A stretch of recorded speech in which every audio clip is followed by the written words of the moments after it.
ఆ దృష్టికోణాన్ని మార్చుకోడు. మీరు ఎప్పుడు గమనించవలసింది ఏమిటంటే, ధర్మబద్ధము కాని కామమునందు ప్రగాఢమైనటువంటి అనురక్తి రెండు రకాలుగా పాడి చేస్తుంది. అనుభవము చేత ప్రయోజనమును పొందిన అది పాపం కిందకే వెళ్ళిపోతుంది ఖాతాలో. ఎందుకంటే ధర్మబద్ధంగా ఒక కోరికని తీర్చుకోవడం వేరు. నాకు ఓ మంచి పంచె కొనుక్కుందాం అని ఉందనుకోండి, నేను ఒక పంచె కొనుక్కుని కట్టుకోవడం వేరు. నాకు అంత మంచి పంచె కట్టుకునే స్తోమత లేనప్పుడు నాకున్న పంచెతో నేను తృప్తి పొందడం వేరు. ఇప్పుడు నేను కోరిక నా యందు వ్యగ్రతని పొందుతోందనుకోండి, నేను ఎలాగైనా ఒక మంచి పంచె కట్టుకోవాలి. ఇప్పుడు నేను చెయ్యకూడని రీతిలో ఎక్కడో దొంగతనం చేసి ఓ పంచె అట్టుకొచ్చి కట్టుకున్నాను అనుకోండి, ఇప్పుడు నా కోరిక తీరినట్టు కనపడుతుంది. కానీ బాహ్యంలో కోరిక తీర్చుకోవడం వల్ల ప్రయోజనాన్ని సాధించాను అని అనుకుంటున్నది మనసు. కానీ పాపం ఎక్కడ పడుతోంది? వెళ్ళి జీవుడి ఖాతాలో పడుతుంది. మీరు ఇది జాగ్రత్తగా గమనించవలసినటువంటి అంశం. పాపపుణ్యములు ఎక్కడ పడిపోతాయంటే జీవుడి ఖాతాలోకి పడిపోతాయి. మనస్సు ఏం చేస్తుందంటే అప్పటికి నువ్వు సుఖం అనుభవించావు, దుఃఖం అనుభవించావు అని ఏదో చెప్పి విడిచిపెట్టేస్తుంది, అయిపోతుంది. వచ్చిన పెద్ద చిక్కల్లా ఎక్కడొస్తుందో తెలుసా అండి? ఒక్కొక్కటి ఏం చేస్తుందంటే, మీరు పాపకర్మ చేత ఏవి సాధించి తెచ్చారో వాటిని ఉత్తరాధికారులు పుచ్చుకుంటారు.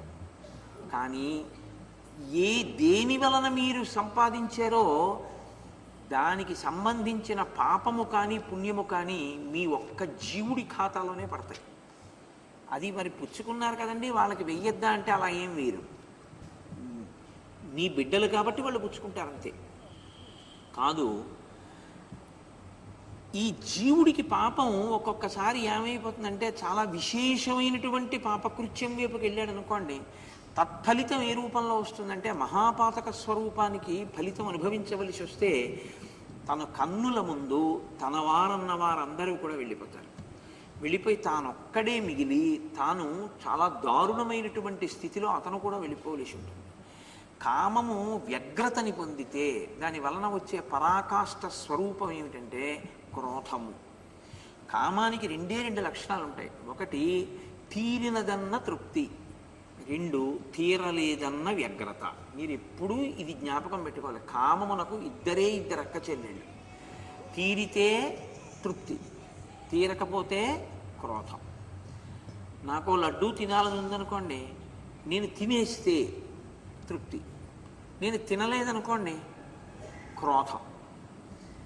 నేను లడ్డూ తినలేకపోయానని అది నేను పొందలేకపోవడానికి కారణం ఎవరో అన్వేషించి వాళ్ళ మీద నేను పగ పెంచుకుంటాను. ఇది ఎప్పుడూ రెండుగానే ఉంటుంది తప్ప మూడో మార్గం ఏమి ఉండదు దానికి.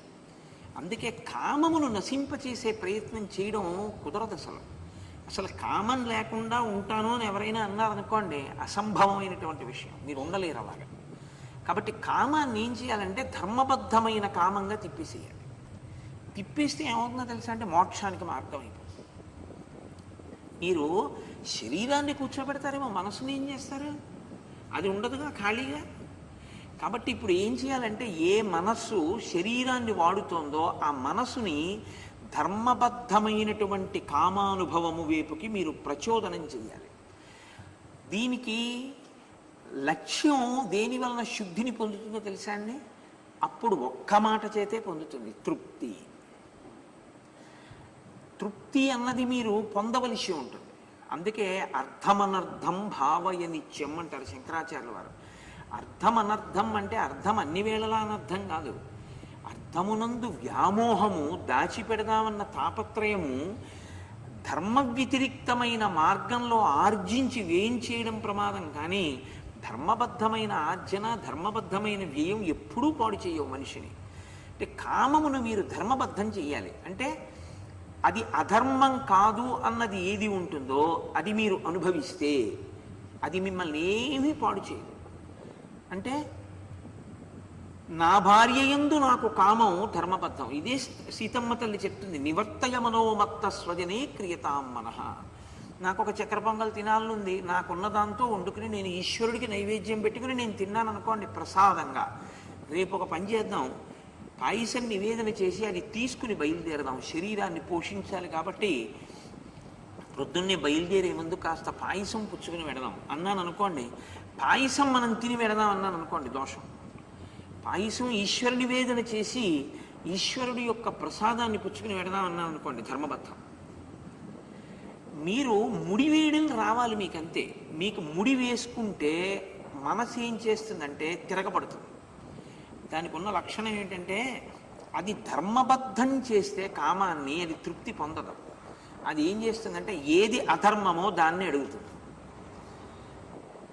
నువ్వు ఇలా ఉండు అని మీరు అన్నారనుకోండి, నేను ఇలా ఉండను, నాకు అది కూడా కావాలంటుంది. అప్పుడు మీరు నోరు మొయ్ అని దాన్ని ఒక్క మొట్టికాయ కొట్టి కూర్చోపెట్టడం అలవాటు చేయాలి.